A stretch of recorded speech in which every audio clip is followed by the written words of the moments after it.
이 시간 함께 보실 말씀 여호수아 8장입니다. 여호수아 8장 1절로 2절입니다. 구약 성경 330페이지입니다.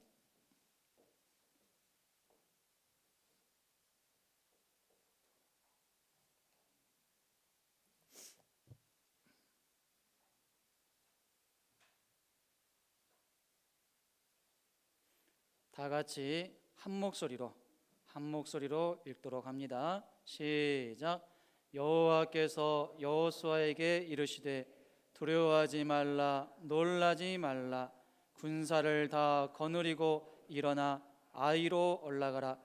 보라, 내가 아이 왕과 그의 백성과 그의 성읍과 그의 땅을 다 내 손에 넘겨 주었으니 너는 여리고와 그 왕에게 행한 것 같이 아이와 그 왕에게 행하되 오직 거기서 탈취할 물건과 가축은 스스로 가지라. 너는 아이 성 뒤에 복병을 둘지니라 하시니. 아멘. 오늘 말씀의 제목은 아이성 전투입니다. 오늘 설교의 본문은 여호수아 7장 8장의 내용이 다 포함됩니다. 아이성 전투에 관한 내용이죠. 오늘 말씀을 우리가 살펴보면서 하나님께서 우리에게 말씀하시고자 하는 메시지는 무엇인지를 우리 각자가 발견하고 찾을 수 있기를 원합니다. 디모데후서 3장 16절에 보면은 모든 성경은 하나님의 감동으로 된 것으로 교훈과 책망과 바르게 함과 의로 교육하기에 유익하니 라고 말씀하고 있습니다. 여러분, 성경의 모든 기록은 하나도 버릴 것이 없습니다. 기록된 모든 내용을 통해서 우리는 교훈과 책망과 바르게 함과 의로 교육을 받을 수 있기 때문입니다. 오늘 말씀이 저와 여러분에게 이러한 유익을 주는 말씀이 될 수 있기를 소망합니다.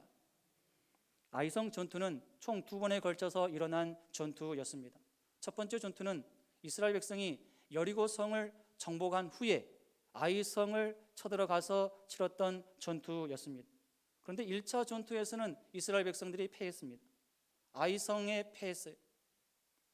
그리고 나서 또 2차 전투를 하게 되는데 2차 전투에서는 이스라엘이 완전히 승리하게 됩니다. 하나님께서 승리하게 해 주신 것이죠.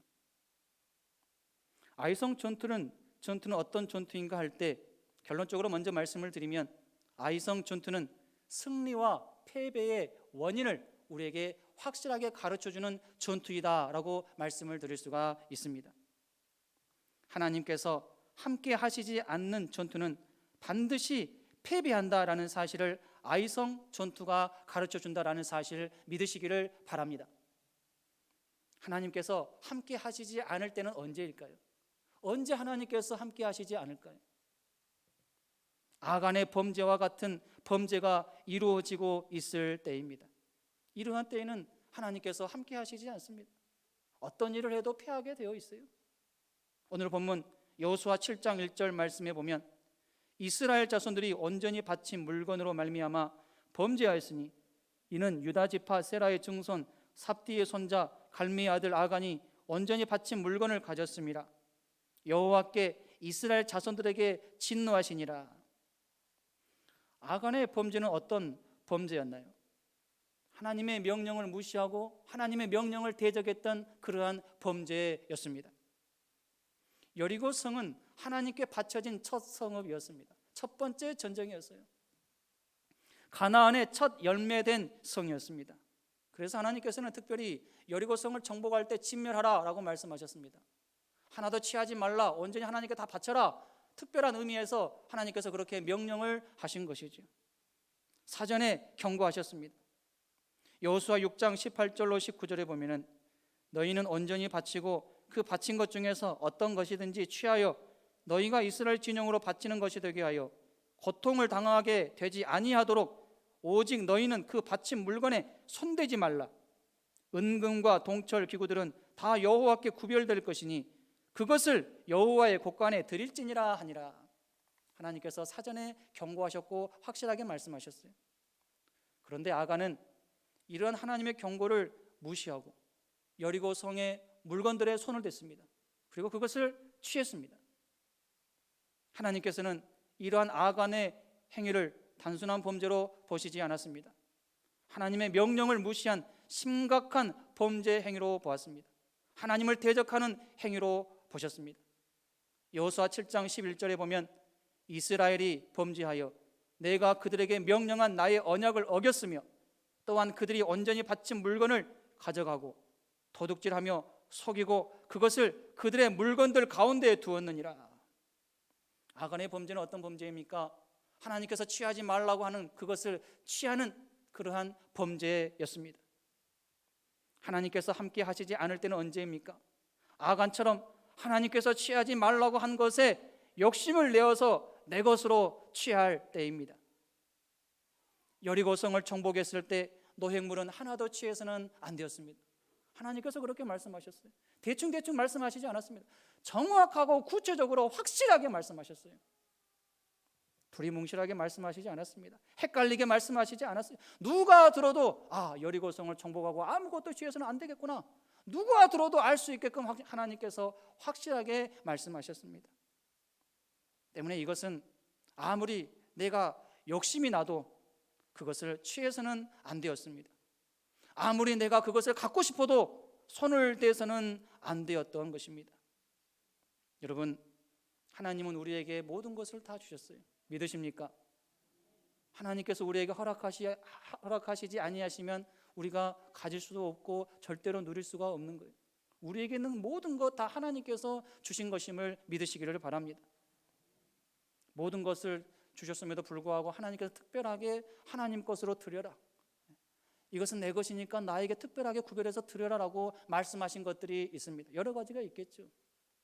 그러나 그 중에 한 가지만 든다라고 하면 11조를 들 수 있습니다. 수입의 10분의 1은 하나님께 바쳐라. 하나님께서 그렇게 말씀을 하셨습니다.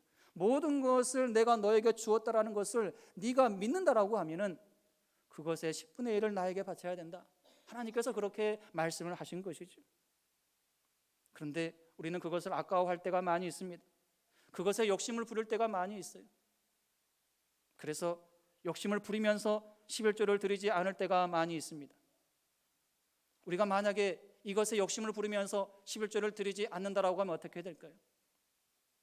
하나님께서 나에게서 강제적으로 빼앗아 가신다라는 사실을 믿으시기 바랍니다. 왜냐하면 그것은 하나님의 것이기 때문에 그래요. 하나님께서 이기적이셔서 그럴까요? 하나님께서 이기적이셔서 나로 하여금 그 11조를 내가 드리지 않는다라고 하나님께서 나에게 있는 것 뺏어 가신다, 하나님께서 그런 이유로 그렇게 하실까요? 아닙니다. 왜 하나님께서 11조는 만약에 드리지 않으면 뺏어 가실까요? 그것은 내가 얼마나 이기적인가를 깨닫게 하기 위해서 하나님께서 그렇게 뺏어서라도 교훈해 주시는 것입니다.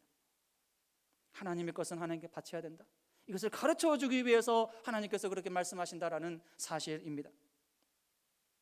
그런데 여리고 성과는 반대로 아이성을 정복했을 때는 어떻습니까?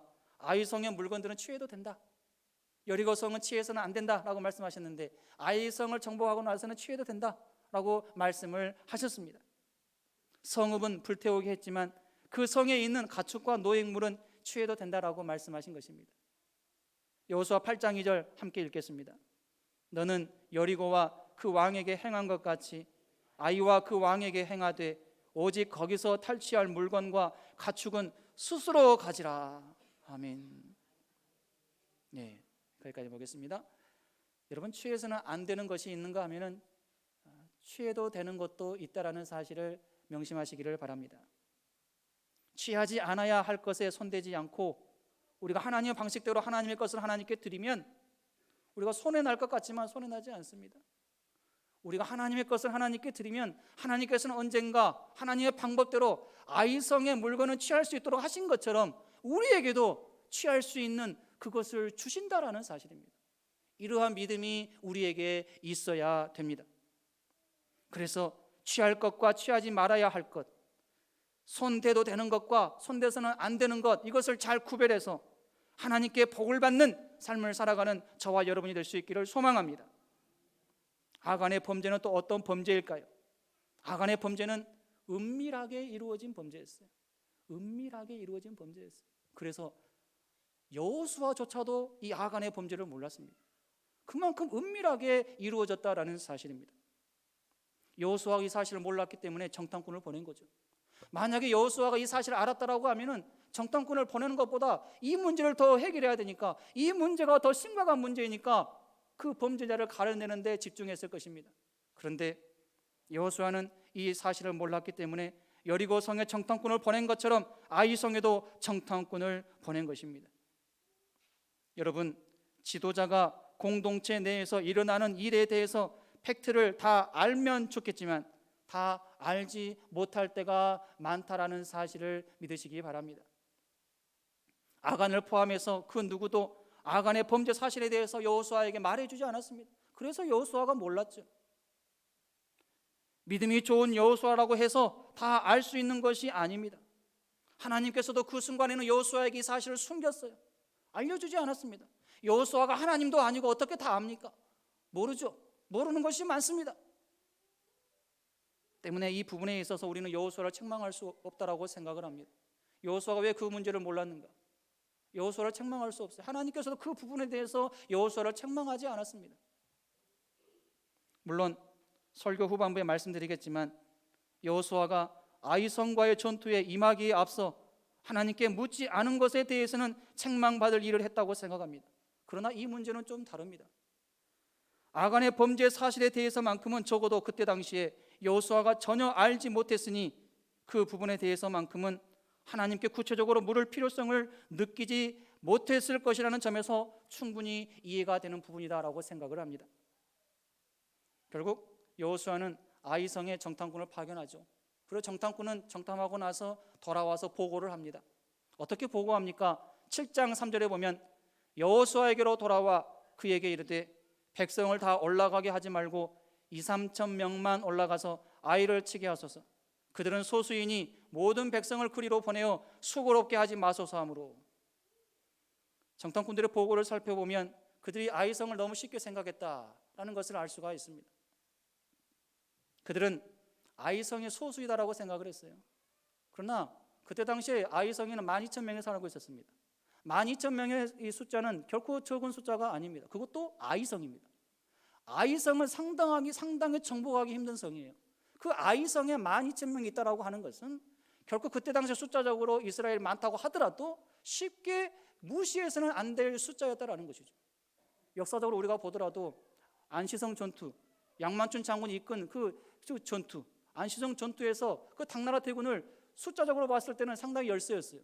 그럼에도 불구하고 안시성 전투에서 이 양만춘 장군이 이끄는 그 군대가 당나라 엄청나게 많은 그 군대를 무찔렀다라는 거죠. 명랑대첩도 마찬가지 아닙니까? 이순신 장군이 이끄는 12척의 그 배, 그 군사로 그 많은 일본 외적을 무찔렀지 않습니까? 때문에 아이성의 이 12,000명의 숫자는 결코 작은 숫자가 아님에도 불구하고 정탐꾼들은 너무 쉽게 생각을 했습니다. 소수라고 생각을 한 거예요. 그리고 2-3천 명의 군사만 보내면 되겠습니다, 이렇게 얘기를 하죠. 굳이 뭐 많은 군사를 보낼 필요가 있습니까? 수고롭게 하지 맙시다. 이스라엘 백성은 귀찮게 하지 맙시다. 군사를 좀 쉬게 합시다. 그냥 꼭 필요한 사람만 몇 명만 보냅시다, 이런 얘기죠. 물론 정탐꾼들 나름대로는 이스라엘 공동체를 많이 생각하는 의미로 이렇게 보고했을 것입니다. 그러나 결국에는 어떻게 되었을까요? 그들의 성급한 판단으로 인해서 이스라엘 군대는 전쟁에서 패하게 되었고 공동체에 큰 어려움이 임하게 되었습니다. 여호수아는 정탐꾼들의 말만 믿게 되고 정탐꾼들이 말한 대로 전략을 세워서 출동 명령을 내립니다. 3,000명의 군인을 보내게 되죠. 그리고 결국 대피합니다. 그 전쟁에서 36명의 아군이 죽게 되죠. 36명의 죽음은 이스라엘 공동체에 엄청난 충격이었습니다. 왜냐하면 이 전쟁은 반드시 이겨야 되는 전쟁이라고 다들 생각을 했기 때문입니다.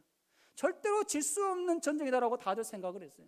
아니, 여리고성도 정복을 했는데 아이성쯤이야 다들 그렇게 생각을 했는데 졌어요.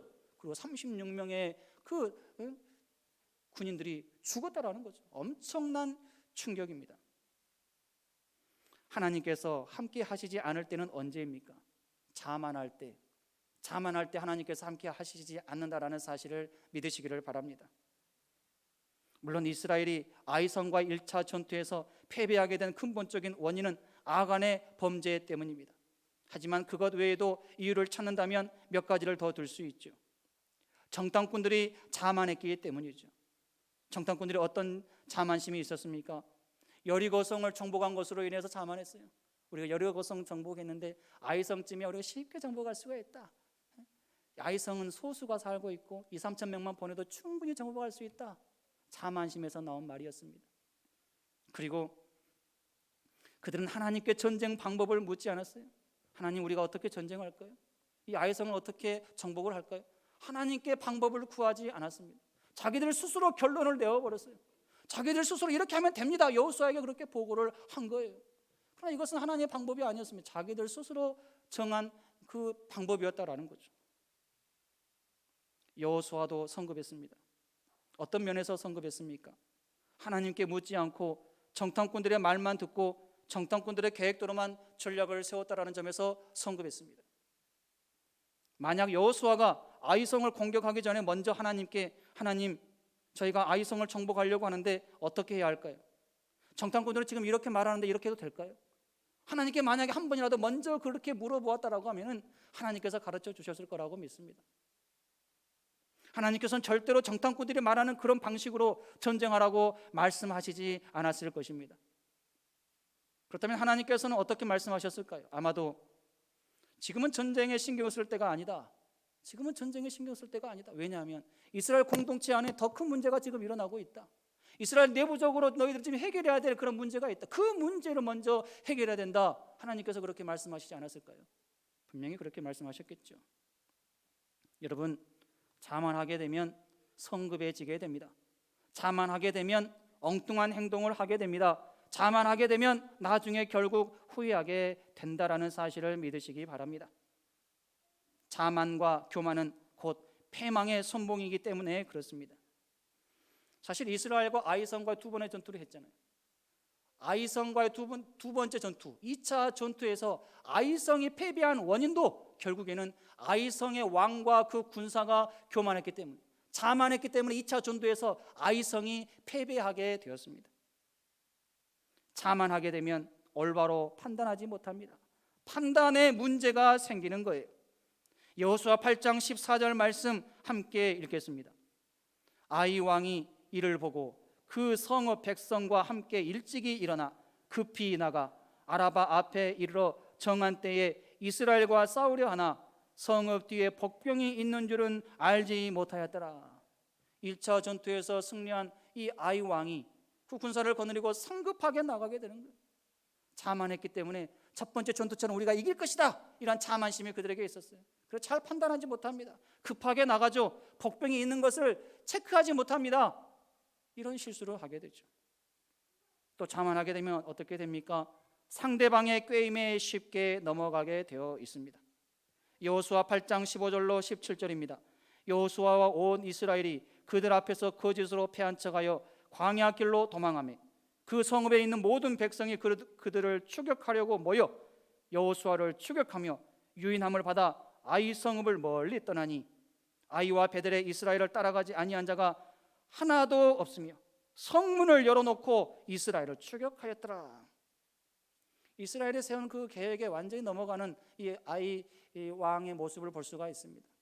자만하게 되니까 완전히 실수를 하는 거죠. 상대방의 꾀임에 쉽게 넘어가게 되는 것이죠. 자만하게 되면 결국 자기를 비롯해서 자기와 함께한 사람을 비참하게 만듭니다. 여호수아 8장 24절, 25절, 29절 말씀입니다. 이스라엘이 자기들을 광야로 추격하던 모든 아이 주민을 들에서 죽이되 그들을 다 칼날에 엎드러지게 하여 진멸하기를 마치고 온 이스라엘이 아이로 돌아와서 칼날로 죽이매 그날에 엎드러진 아이 사람들은 남녀가 모두 12,000명이라. 그가 또 아이 왕을 저녁 때까지 나무에 달았다가 해질 때에 명령하여 그의 시체를 나무에서 내려 그 성문 어귀에 던지고 그 위에 돌로 큰 무더기를 쌓았더니 그것이 오늘까지 있더라. 여러분, 제대로 싸워보지도 못하고 죽은 거예요. 얼마나 비참합니까? 자만하니까 이런 결과가 나오는 것이죠.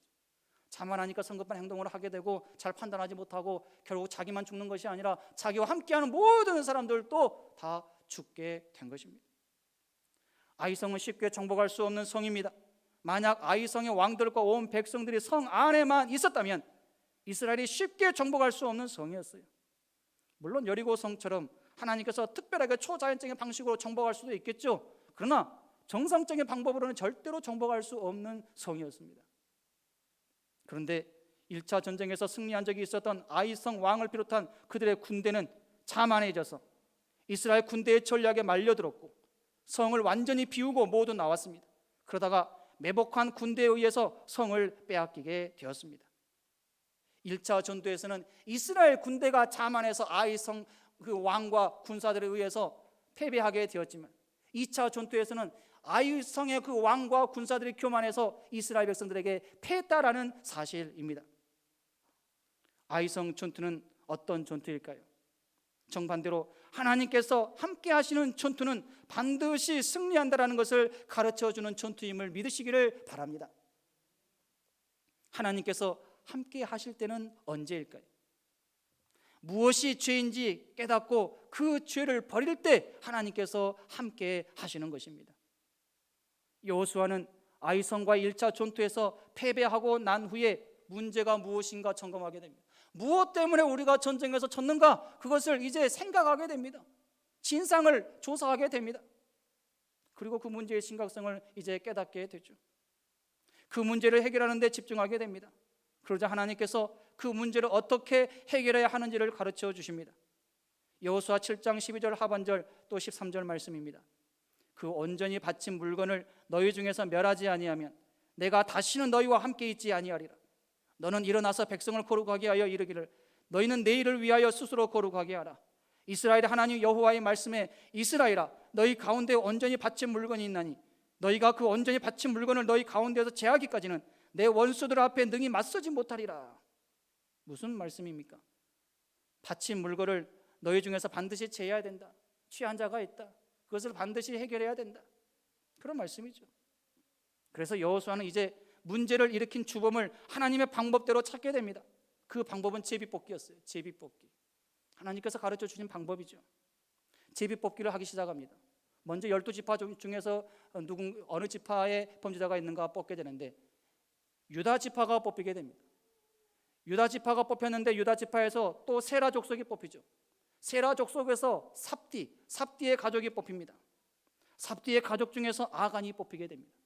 점점 좁혀지게 되는 거죠. 여러분, 만약 아간이 미리 자신의 범죄의 사실을 고백하고 회개했다면 얼마나 좋았을까요? 그런데 아간은 자신의 죄에 대해서 끝까지 스스로 미리 고백하지 않았습니다. 자신의 범죄 사실에 대해서 미리 인정하지 않았고 회개하지 않았습니다. 아이성과 1차 전투에서 패배한 소식을 들었을 때 일말의 양심이 있다라고 하면 자기가 먼저 고백해야 되지 않겠습니까? 나 때문에 그런 것 같습니다. 저 때문에 아무래도 하나님께서 진노하셔서 전쟁에서 패배한 것 같습니다. 제가 잘못했습니다. 그렇게 뉘우쳤으면 얼마나 좋았을까요? 제비뽑기를 시작하려고 할 때 그때 미리 고백하고 뉘우쳤으면 또 얼마나 좋았을까요? 그런데 아간은 점점 범죄자의 범위가 자신에게로 좁혀지고 있는데도 불구하고 끝까지 버텼습니다. 고백하지 않았어요. 인정하지 않았습니다. 아마도 아간은 어떤 생각했을까요? 설마 내가 뽑힐까? 지금 이스라엘 백성들 몇 명인데 200만 명이 넘는 사람들 가운데서 내가 과연 뽑힐까? 이거 불가능할 확률이다. 아무리 제비뽑기를 하나님께서 그 방법 가르쳐줬다고 해도 나는 절대로 뽑힐 수 없을 것이다. 이 확률이 불가능한 확률이다. 200만 분의 1이니까 충분히 그런 생각하지 않겠습니까? 그래서 끝까지 버틴 거죠. 버티고 또 뽑혔어요. 그러나 점점 범위가 자신에게로 좁혀질 때 아간은 설마 이런 생각을 하면서 긴장했을 것입니다. 그러다 결국 자신이 범죄자로 뽑혔을 때 엄청난 충격을 받고 두려워 벌벌 떨었을 것입니다. 어떤 충격을 받았을까요? 어떤 면에서 놀랐을까요? 아마도 내가 범죄자로 뽑힐 확률은 그야말로 200만 분의 1인데 어떻게 내가 뽑힐 수가 있을까? 하나님은 내가 속일 수가 없구나. 하나님은 무서운 분이시구나. 하나님은 정확하신 분이시구나. 내가 절대로 속일 수 없는 분이시구나. 이 사실을 확실하게 깨달으면서 두려워 벌벌 떨었을 줄로 믿습니다. 제비뽑기에서 아간이 뽑히게 되자 여호수아가 아간에게 이렇게 말합니다. 여호수아 7장 19절입니다. 그러므로 여호수아가 아간에게 이르되 내 아들아 청하노니 이스라엘의 하나님 여호와께 영광을 돌려 그 앞에 자복하고 내가 행한 일을 내게 알게 하라. 그 일을 내게 숨기지 말라 하니. 여호수아가 한마디로 몰랐다라는 거죠. 제비뽑기를 하면서도 여호수아는 몰랐어요. 결국 여호수아는 아간으로부터 어떤 범죄를 아간이 지었는지 그것에 대해서 확실하게 알게 됩니다. 여호수아 7장 21절입니다. 내가 노력한 물건 중에 시날산의 아름다운 외투 한 벌과 은 200세겔과 그 무게가 50세겔 되는 금덩어리 하나를 보고 탐내어 가졌나이다. 보소서 이제 그 물건들을 내 장막 가운데 땀속에 감추었는데 은은 그 밑에 있나이다 하더라. 이미 늦었어요. 좀 빨리 회개했으면 좋았을 텐데, 조금 빨리 인정했으면 좋았을 텐데 너무 늦은 거죠. 결국 어떻게 됩니까? 여호수아는 아간과 그가 취한 물건 그리고 그 가족들까지 하나님의 명령대로 심판합니다. 여호수아 7장 24절로 26절입니다. 여호수아가 이스라엘 모든 사람과 더불어 세라의 아들 아간을 잡고 그 은과 외투와 그 금덩이와 그의 아들들과 그의 딸들과 그의 소들과 그의 나귀들과 그의 양들과 그의 장막과 그에게 속한 모든 것을 이끌고 아골 골짜기로 가서 여호수아가 이르되 내가 어찌하여 우리를 괴롭게 하였느냐? 여호와께서 오늘 너를 괴롭게 하시리라 하니 온 이스라엘의 그를 돌로 치고 물건들도 돌로 치고 불사르고 그 위에 돌무더기를 크게 쌓았더니 오늘까지 있더라. 여호와께서 그의 맹렬한 진노를 그치시니 그러므로 그곳 이름을 오늘까지 아골 골짜기라 부르더라.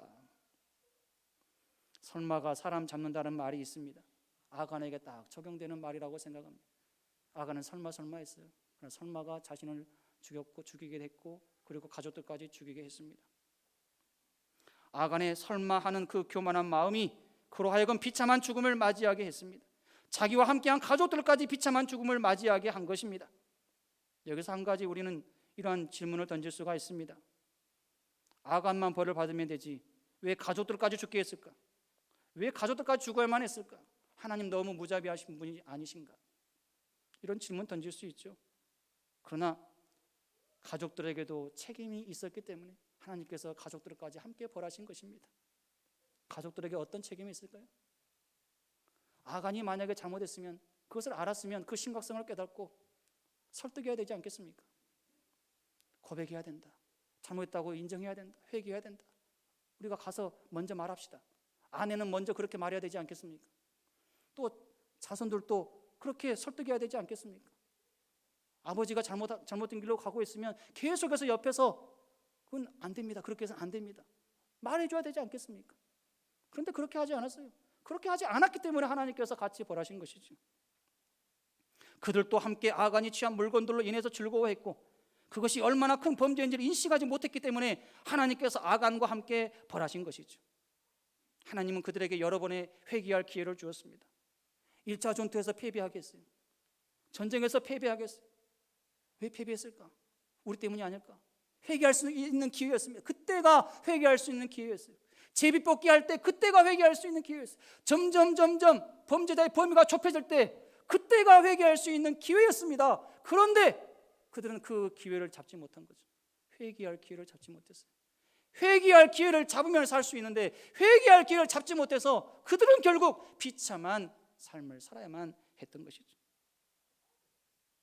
여러분, 아간이 비참한 인생이 된 것, 또 아간의 가족들이 비참한 인생이 된 것 하나님 책임입니까? 아니에요. 하나님께서 그렇게 하셨습니까? 아니에요. 하나님께서 그렇게 하신 것이 아니고 하나님께서는 기회를 주셨는데 그들이 기회를 내팽개친 거죠. 그들 스스로가 자기들이 가야 할 곳으로 간 것입니다. 하나님께서는 살 기회를 주셨어요. 아간은 살 기회가 있었습니다. 그런데 아간은 그 기회를 내팽개쳤습니다. 곧 자기가 자기를 죽인 격이죠.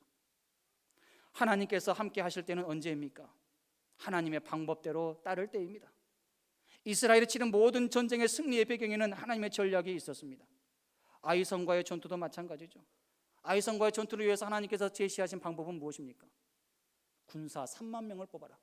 군사 3만 명을 뽑아라. 이것이 하나님의 방법이었어요. 1차 전투에서 정탐꾼들이 제시한 방법은 무엇입니까? 3천 명. 많으면 3천 명만 뽑아도 되겠습니다. 그런데 하나님께서는 10배 정도로 3만 명을 제시했어요. 3만 명을 뽑아서 전투에 임하게 해야 된다. 왜 그렇습니까? 아이성은 그렇게 만만한 성이 아니다. 그것을 가르쳐주기 위해서 3만 명의 군사를 뽑으라 하나님께서 명령을 하셨죠. 그리고 또 어떻게 말씀하셨습니까? 매복해라 말씀하셨어요. 1차 전투 때 정탐꾼들이 제시했던, 또 여호수아가 명령했던 그 전략과 완전히 다릅니다. 1차 전투 때는 그들은 그냥 무작정 올라가는 거예요. 무작정 전면전을 치르는 겁니다. 3천 명의 군사로 그냥 같이 그냥 싸우는 거예요. 전면전이죠. 그런데 하나님께서는 절대로 그 방법으로는 안 된다. 그 방법으로 아이성을 정복할 수 없고 하나님은 알고 계셨기 때문에 그것을 그들로 하여금 가르쳐주기 위해서 매복해야 된다. 매복해야지만이 아이성을 정복할 수 있다. 하나님께서 그것을 가르쳐 주신 것이죠. 여러분, 내 생각과 내 방법이 다 맞는 것 같아도 기도하면서 다시금 점검하는 자세가 필요합니다. 이것을 꼭 기억하시기 바랍니다. 지금 내가 생각할 때는 아무리 지금 내 생각이 맞는 거, 내 방법이 맞는 것 같아요. 그러나 그래도 잠시 내 생각을 내려놓고 하나님 앞에 기도할 수 있어야 돼요. 하나님, 지금 제가 이렇게 생각하고 있는데 이 생각이 맞습니까? 지금은 제가 생각할 때 이 방법밖에 없는 것 같은데 하나님, 이렇게 해도 될까요? 하나님, 지금 제 생각에는 이것이 내가 살 길인 것 같은데 하나님, 이것이 제가 정말 살 길 맞습니까? 기도할 수 있어야 된다는 거예요. 조금 시간이 걸리더라도 반드시 이런 시간을 가져야 됩니다. 조금 시간이 걸려도 불편해도 기도하는 시간과 말씀 묵상의 시간을 가지면서 점검해야 되는 것입니다. 그래야지만이 안 해도 되는 고생을 줄일 수 있어요. 시간과 물질을 절약할 수 있습니다. 믿으시기를 바랍니다. 이제 말씀을 정리합니다. 아이성 전투는 우리에게 승리와 패배의 비결에 대해서 가르쳐주는 전투입니다. 우리의 모든 인생은 곧 전투와 같습니다. 왜 그렇습니까? 살기 위해서 다들 발버둥치기 때문에 그렇죠. 살기 위해서 나름대로 치열한 전투를 벌이는 자세로 살아가기 때문에 그렇습니다. 하지만 치열한 전투를 치르면서도 꼭 놓치지 않아야 될 사실은 하나님께서 나와 함께 하시는 그러한 전투를 치러야 된다는 것입니다. 하나님께서 함께 하시지 않는 전투를 하게 되면 하면 할수록 나에게 고생이 되는 거예요. 하면 할수록 고생이고 전투가 끝나도 나에게 피해가 막심하고 나에게 유익이 아무것도 없는 거예요. 하나님은 죄가 있는 곳에는 함께 하시지 않는다라고 말씀하십니다. 이 사실을 우리가 명심합시다. 저와 여러분의 삶에서 죄를 버림으로 말미암아 항상 하나님께서 은혜 주시는 승리의 삶을 살아갈 수 있기를 주님의 이름으로 축원합니다.